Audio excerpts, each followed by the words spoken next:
Hello everyone, this is Kristine Gozo and I will be discussing the development of idealism. My topic includes the brief introduction of idealism. Let me introduce to you the teacher and philosopher who influences his student to become idealist and give us an inquiry methods that we use in our teaching and learning process until now. Socrates made a clear distinction between true knowledge and opinion. Based upon his conviction about the immortality of soul, Socrates defined true knowledge as eternal, unchanging, and absolute, compared to opinion, which are temporal, changing, and relative. Plato used Socrates' life and his Socratic methods of inquiry to advance a philosophy of idealism that would come to influence later Christian thought and the development of Western civilization. So now, we have Plato. Plato is the father of idealism. He established his own school which called the Academy.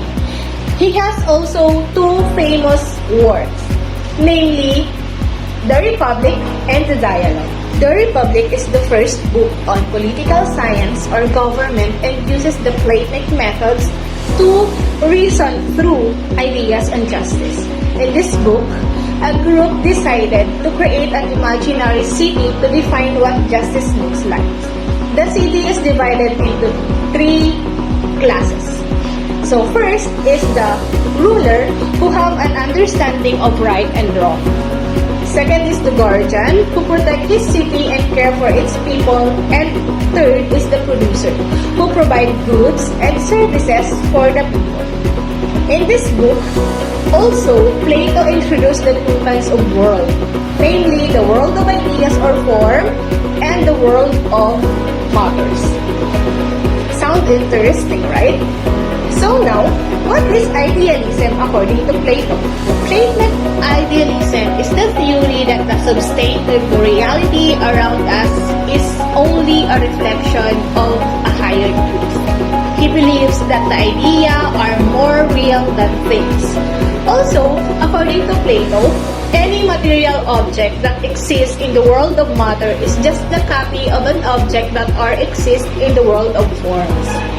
For example, the tree that we experience in the world of matter is not real because it is mutable, destructible, and changeable. The real tree is the one that exists in the world of ideas or forms, the tree that exists on the level of idea.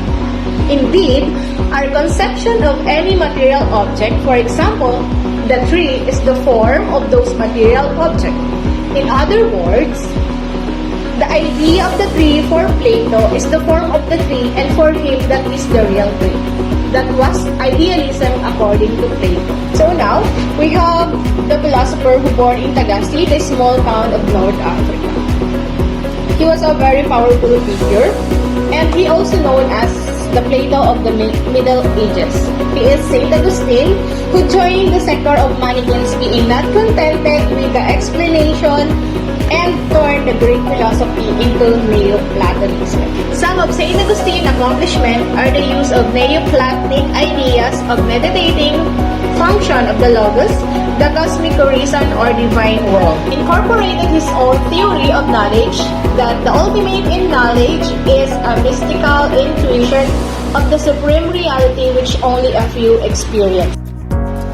Some of St. Augustine's accomplishments are the use of Neoplatonic ideas of meditating, function of the Logos, the cosmic reason or divine world. So we have here basic tenets of St. Augustine. So number one, every educator must learn to wrestle with the problem of good and evil. Second, every learner must be inspired by the educator to accept that the omnipotent God does will even in the permission of evil.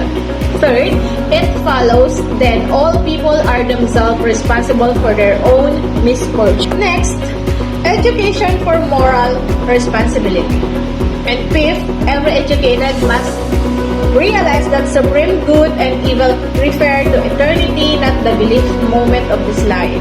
And sixth, faith, hope, and love are fundamental virtues. And last, everyone should desire for peace. So that was the influence of idealism and Christian thought.